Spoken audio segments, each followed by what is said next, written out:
তাহলে যদি কোনো কোশ্চেন থাকে জিজ্ঞেস করতে পারেন। মিউজিক ব্যাপারটা। মিউজিকের ব্যাপারটা, হ্যাঁ হ্যাঁ, এটা ক্লিয়ার বললাম। মিউজিক হচ্ছে এটা আপনার যেরকম গান শুনে আর কি, অনেকে গান শুনলে কিন্তু অন্তর মরে যায়, ঠিক আছে, একটা ইমোশন তৈরি হয় অন্তরের ভিতরে, যেটা আপনাকে পাপের দিকে নিয়ে যায়। হ্যাঁ, আর গান বাজনা তারপরে ড্রাম ট্রাম এগুলো হচ্ছে শয়তানের সরঞ্জামাদি, শয়তানের শব্দ, ঠিক আছে, শঙ্খধ্বনি যেটাকে বলা হয় হিন্দুরা যে বাজায়, এটা কিন্তু শয়তানের শব্দ, ঠিক আছে।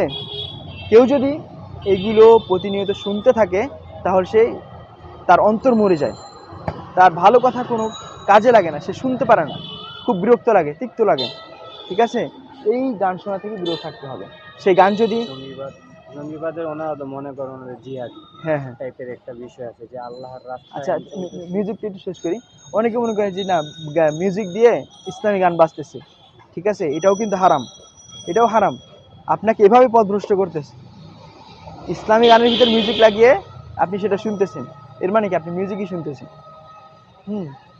আর মিউজিক দিয়ে গান বাজনা কখন ইসলাম সমর্থন করে না, ঠিক আছে। মদ পান নেশা করা, কেউ যদি নেশা মদ পানি করে তার 40 দিন ইবাদত কবুল হয় না।